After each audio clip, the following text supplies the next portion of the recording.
우리 옆 사람과 인사하겠습니다. 메리 크리스마스. 네, 우리 필리핀식으로 한 번 더 인사하겠습니다. 말리카양 파스코.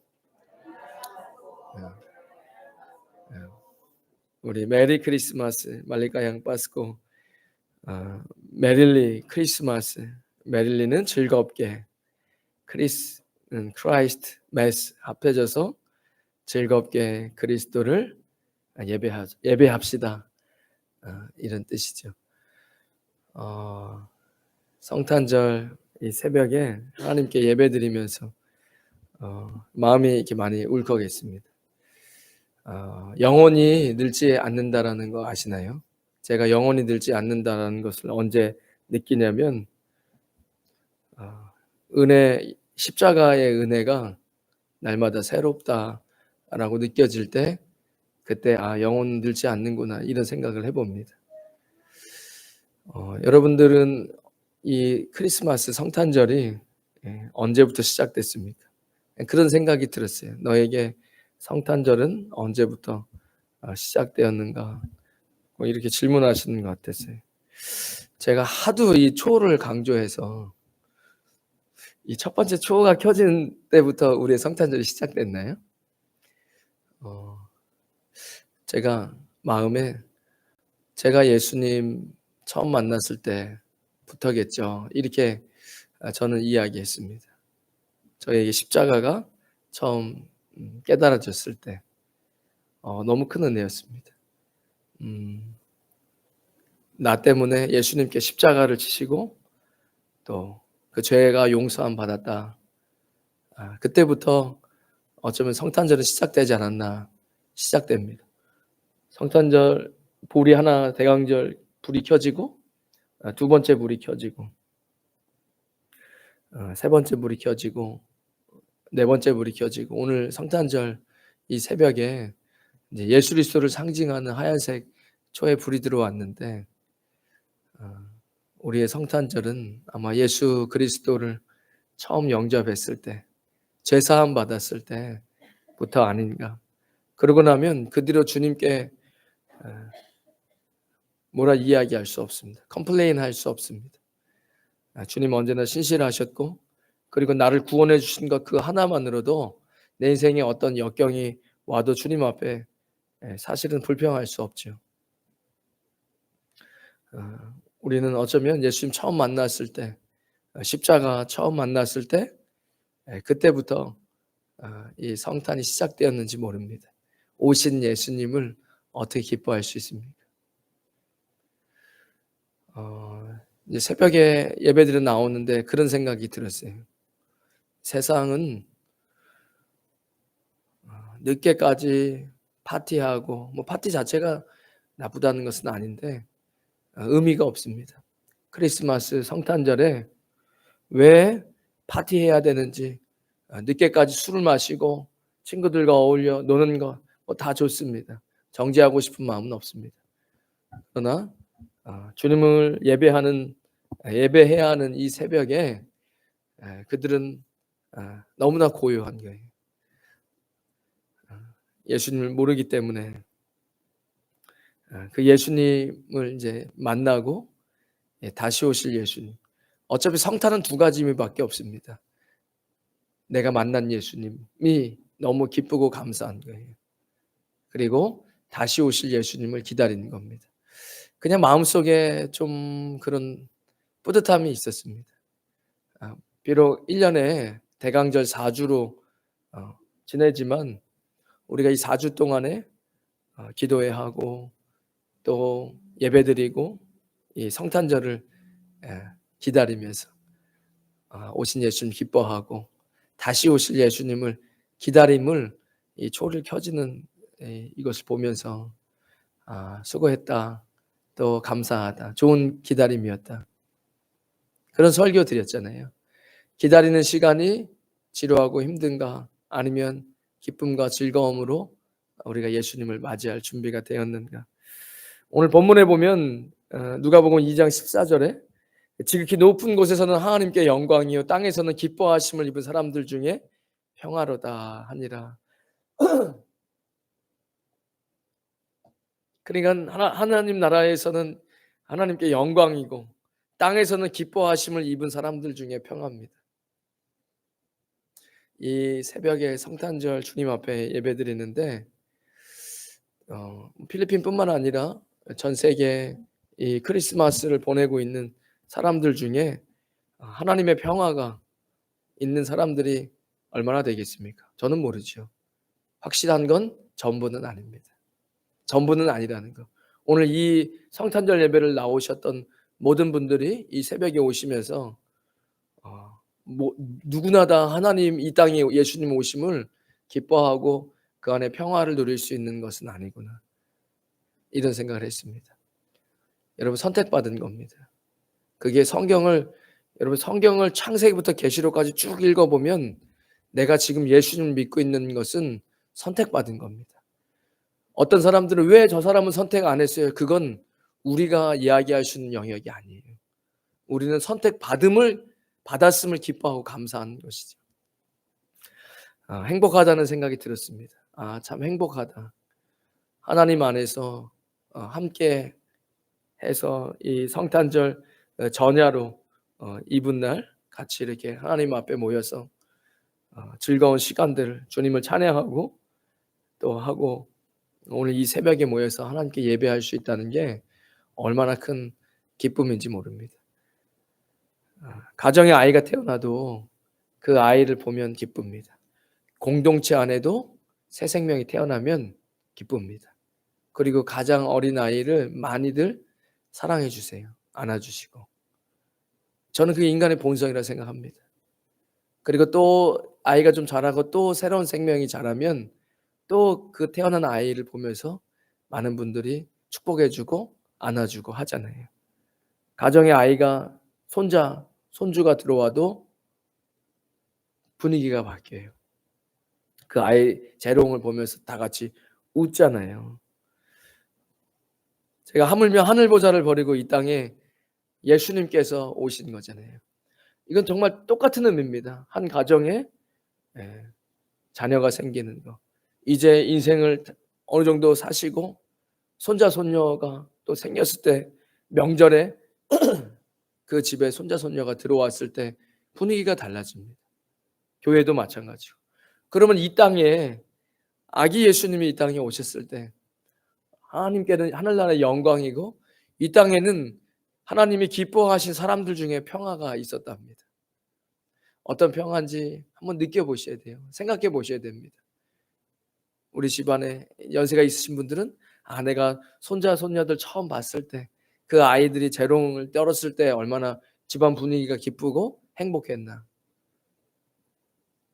공동체도 마찬가지고 이 땅에 아기 예수님이 오셨을 때 얼마나 큰 평화가 있었겠습니까? 기쁨과 행복이. 오늘 이 본문을 보면 2000년 전에 예수님을 맞이한 사람들이 있죠. 그러니까 성경을 가만히 보면 물론 구원에 대해서 이야기하지는 않지만 이 선택받고 하나님께서 이렇게 이끌고 가시는 그런 모습들이 보입니다. 교회뿐만 아니라 나라도 마찬가지고 이끄는 사람들이 있어요. 전부 다 할 수는 없죠. 그러나 오늘 이 말씀을 보면 어떤 사람들이 아기 예수님을 맞이했는가. 이 초림의 예수님이시잖아요. 이 땅에 오신 예수님. 이 믿음의 사람들의 모습을 본받아서 다시 오실 예수님을 우리가 맞이할 수 있는 지혜 그리고 그 축복이 있으시기를 예수님의 이름으로 축원드립니다. 아무나 다 예수님을 만나지 않았죠. 아무나 다 예수님 다시 오실 때 그분을 맞이할 수 없습니다. 성경을 이야기하고 있잖아요. 저는 그래서 그런 의미에서 이 새벽 아침에 고요하고 술집도 다 문을 닫고 차도 막히지 않고 어제 분명히 밤에 차가 많이 막혔을 텐데 그러나 우리가 이 구별된 하나님의 성전에 와서 하나님 찬양하려고 오는 그 발걸음이 너무 귀한 거예요. 하나님의 인도하심이 있고 오늘 본문에 보면은 밤에 양떼를 지키는 목자들이 나옵니다. 눈에 띄는 행동이 있는데 오늘 이것도 본문 8절에서 20절에 한번 보면은 그 지역의 목자들이 밤에 밖에서 자기 양떼를 지키고 있었다.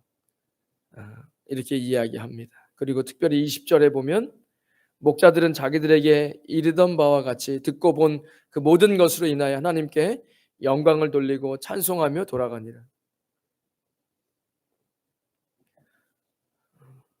이 예수님이 처음 오셨던 이 초림을 맞이한 목동들은 찬송하며 하나님께 영광을 돌리는 사람들이었습니다.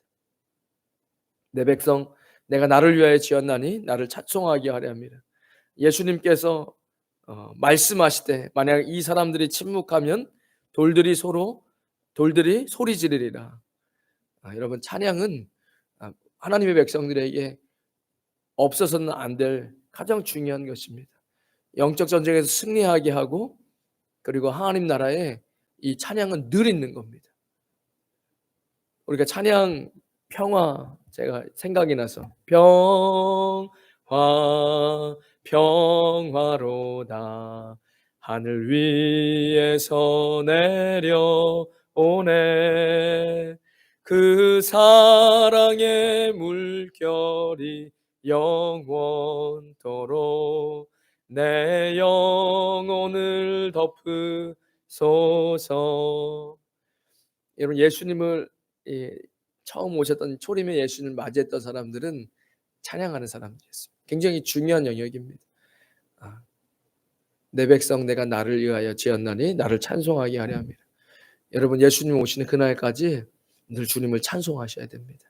찬양이 여러분 입술에 늘 넘쳐나시길 주님의 이름으로 축원드리겠습니다.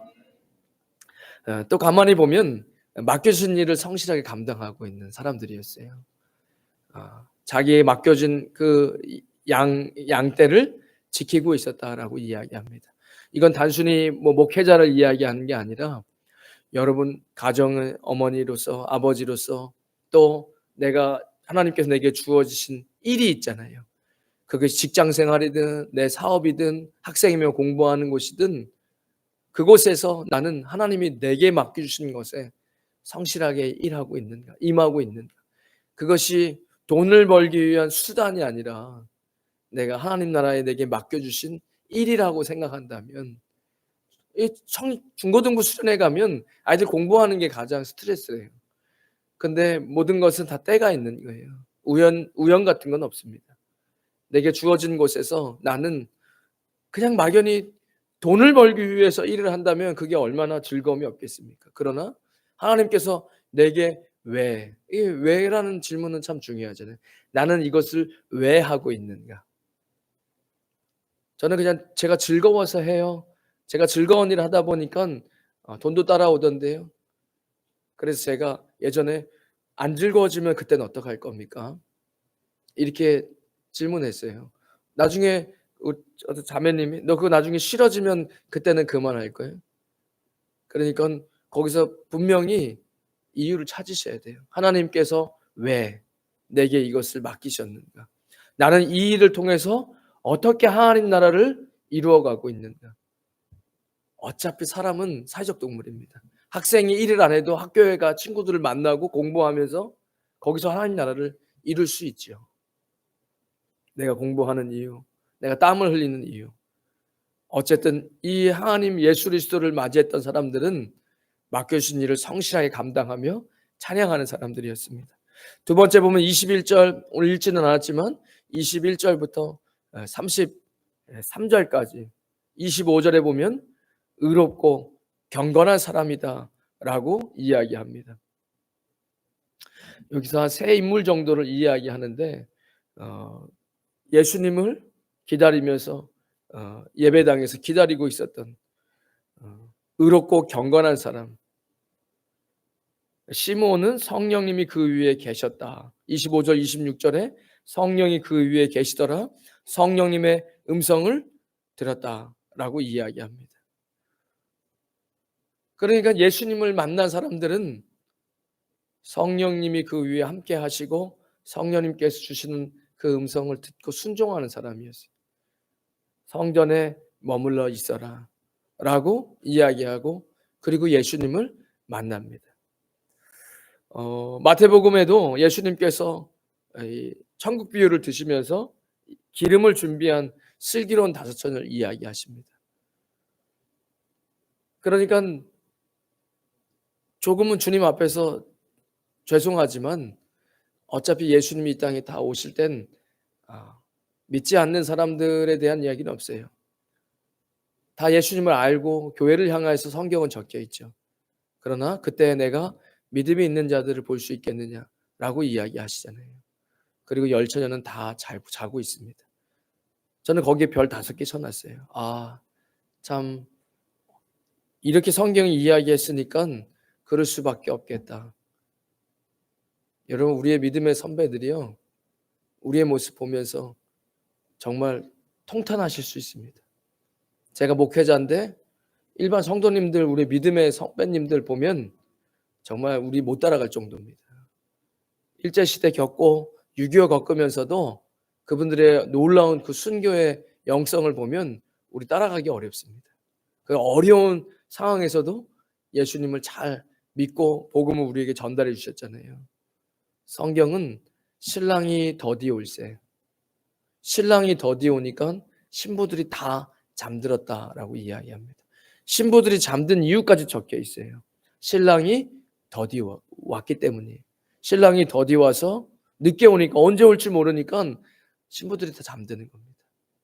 그러나 저는 개인적으로 어쨌든 그 성경을 읽어보면 신랑이 오신다라고, 신랑이 온다 함사세요라고 이야기하듯이 이야기한 사람이 있어요.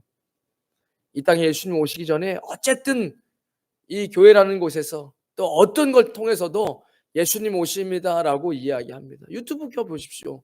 저는 맨날 그런 것만 보이던데, 유튜브 끼면 이 사람은 근데 좀 너무 지나치다, 이게 시험보다 언제 예수님 오신다, 이거는 문제가 많다, 이러지만 많아요. 예수님 오신다라고 이야기하는 사람 엄청 많습니다. 유튜브 틀어보면. 저는 그때 보면 히브리서 말씀에 지금도 구름과 같이 허다한 증인들이 있는 거예요. 우리 관심이 없어서 그렇죠. 기적은 지금도 있습니다. 하나님의 사람들이 늘 있고 신랑이 오신다 외칠 때 이야기를 듣고 막 일어나죠. 그러나 기름을 준비하지 못한 사람은 신랑을 맞이하지 못합니다. 마치 바람이 불면 땅콩 껍데기가 날아가듯이 알곡과 쭉정이는 그렇게 갈라지는 거예요. 내가 노력해가지고, 여러분 노력해서 어떻게 이 시간에 앉아 있을 수 있습니까? 일주일에 하루 한두 시간 교회에서 말씀 듣는데 이 자리에 앉아 있을 수 없어요. 저는 사실은 그냥 뭐 엄마 따라왔어요. 그렇지 않습니다.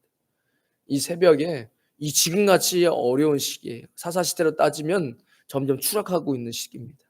추락하고 있는 시기예요. 심판이 들이오고 있는 시기입니다. 그런데도 이 자리에 이렇게 가득 차서 오신 분들의 발걸음은 하나님께서 인도하고 계신 겁니다. 두 번째, 우리가 예수님을 맞이했던 사람들의 특징은 성령님과 함께 했고, 그리고 성전 중심의 사람들이었습니다. 그러나 주님 앞에 예배할 줄 알고 성령님과 늘 함께하는 사람이에요. 여러분, 신앙생활에 내가 좀 무딘 것 같고 잘 모르는 것 같아도 그렇지 않습니다. 여러분들이 직접적으로 하나님께 자꾸 질문하시고 그분의 음성을 들으려고 하고 성경을 읽고 기도하고 예배하고 찬양할 때 하나님 반드시 이야기하십니다. 성령님께서 여러분들에게 말씀하시고 그 순종하는 거예요. 사람에게 양심이란 것도 있잖아요. 그것도 하나님이 주신 거예요. 그 양심. 함부로 막 범죄하지 못하고 도덕과 양심. 우리가 그렇게 순수하고 착한 사람들은 아닙니다. 죄인이죠. 그런데 내 안에서 자꾸 선한 것을 역사하시는 그 성령님의 음성을 잘 듣고 따라가신 저 여러분 되시길 주님의 이름으로 축원드리겠습니다. 마지막으로 28절에 33절에 보면 거기서도 다시 한번 36절 38절에 보면 또 아셀지파 바누엘의 딸 안나라 하는 선지자가 있어 나이가 매우 많았더라. 그가 결혼한 후 7해 동안 남편과 함께 살다가 가부가 되고 84세가 되었더라. 이 사람이 성전을 떠나지 아니하고 주야를 금식하며 기도함으로 섬기더니 마침내 이때에 나와서 하나님께 감사하고 예루살렘의 성령을 바라는 모든 사람에게 그에 대하여 말하니라. 성전 중심이고 또 금식하며 기도했다라고 이야기합니다.